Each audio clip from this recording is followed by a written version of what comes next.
Hey everybody, welcome to Kimmel's Irish Pub. Time for another movie review. Tonight's movie, Luckiest Girl Alive. Netflix, right? Mila Kunis is in it. I always liked her. Other than that, I mean, I'm reading the names. Finn Wittrock is in it. I probably recognize him. Connie Britt's in it from Nashville.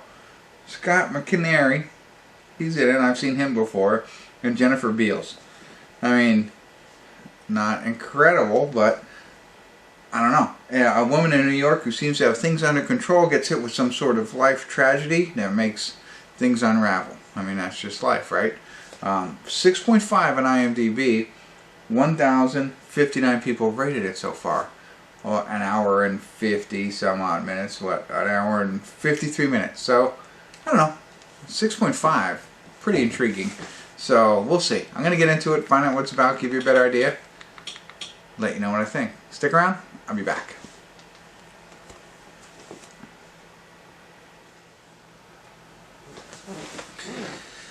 Hey everybody, I want to do a quick check-in here. We're watching the Luckiest Girl Alive. There's no the. Luckiest Girl Alive. We're at the 1 hour, 3 minute, and 54 second mark. And I have to tell you, it's pretty good, but it's pretty hard to watch. It's not like it's gross or anything like that. It's just uncomfortable so far. Now, Mila Kunis, right, plays this girl who's got it all now, lives in New York, got a handsome fiance, who's rich, you know, and make $12,000 mortgage. Just put it in perspective. It's like, okay, another movie I cannot relate to. You know, $12,000 a month in mortgage, like that's a car. It's like buying a car a month. Right. Okay, so I digress. But she has gone through some tragedy. And actually, when you go to Netflix, which this was on, I think I said that, it gives you a little bit more than what IMDb does. So I think it's okay for me to disclose she was involved in a school shooting. So she was a survivor of a school shooting or a victim or whatever. But she has overcome that tragedy and is now moving on with her life. She's a writer for a magazine. Whatever. And there's a whole backstory between her and her husband, her mother, who's Connie Britt, his family, future in-laws, that kind of stuff. But they also go back to the flashbacks. So they're kind of leading up to what had happened in a school shooting. Now, as she is living this great life, you can see some PTSD kind of moments from her. And somebody wants to interview her for a documentary about the whole situation, right? So she's got all that going on. And as we're doing the flashbacks, we come to find out there's a lot more involved in her younger days than just a school shooting. More impacting things. So it is heavy, and I don't know, you know, like a social awareness kind of way. I don't know how to say it, but I mean, like, I get it, you know what I mean? It's interesting. I thought to myself how they're bringing this stuff out in the movies now, you know, and showing the impact to an adult what happens in the past. But it's more than just one thing. So, very, very interesting, and like I said, not easy to watch, not comfortable to watch. It's like not gross. It's not like a slasher movie, but there's times where I'm just like sitting here like this, and she's just talking. The young Mila Kunis girl, right, who I thought should be played by Ariel Winter. When you see this other girl, I think she really looks like Ariel Winter. And I was like, I had to look it up. It's not her. So I think that's her name, right, from Modern Family. But she does look like her. I don't think she'd make a good younger Mila, but this girl does, and she looks like her. Anyway, so far. But I'm like this, while the girl was just talking, I just, so uncomfortable. You'll see what I mean if you watch this, which I'm sure you're going to. Alright, that's it. I rambled on enough. Thanks for sticking with me so far.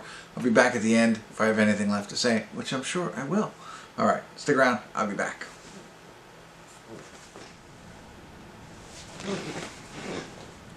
Hey everybody, we're at the credits of Luckiest Girl Alive, and honestly, when the credits came up, I said, whew, it's the truth, you know, so I thought I'd do it for you right now, because that's the way I felt after this. Now, it is not based off of a true story, you know, but still, I mean, you just think about it. Like I said, it's very socially conscious, I think, and you know, a very good female lead. You know, which, and I think some people sometimes have a problem with that. Whatever. So I think they're, I don't know, whatever everybody else thinks. That's not what I'm here to do. I'm here to tell you what I think, and I thought this was a really good film. I enjoyed it. Like I said, it's uncomfortable at times, and I felt the ending lingered a little bit. It got to the, not the ending, but I felt it lingered. I thought she did a fantastic job. Everybody else is okay. Like, she really carries this film, I think, and the story, of course, carries this film. And I felt the ending was like a little bit, come on, get to it. Oh, and what I was going to say was, there was a point where I'm like, I want this to go a certain way myself, right? You know what I mean? It's not about predicting, it's about wanting. And I was afraid that it wasn't going to go the way that I wanted it to. And so, not that you know which way it's going to go or anything like that, but it went the way I wanted it to, so it made it a lot better. And they don't really focus on it, but it's enough. So I know I'm talking in riddles if you haven't seen it, but fantastic film. I enjoyed it a lot. I don't know what else there is to say. I mean, it doesn't let you down at all. Yeah, that's it. I'm sure I had more I wanted to say, and I forgot it after the, whew, you know. So check it out. Absolutely. I know what I was going to say. You know, you think about think about this film and the character who she plays, right?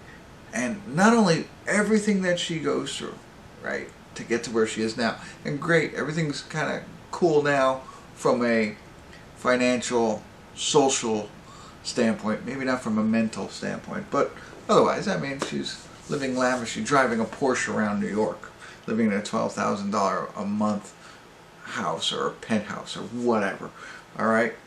But you think about everything else that she's gone through, just that, and then throw in the fact of her, I'll say, support system, mother, friends, confidants, you know, principals, that whole piece of it, it's just, you know, ridiculous. So, and coming from a father of 2 daughters and stuff like that, ugh. So you put that all into perspective and then watch this and, you know, see how you feel. All right, there you go. That's it. I definitely a 7 for me, close to an 8. I think it would have been an 8. I don't want to say anything bad about the movie or those in it.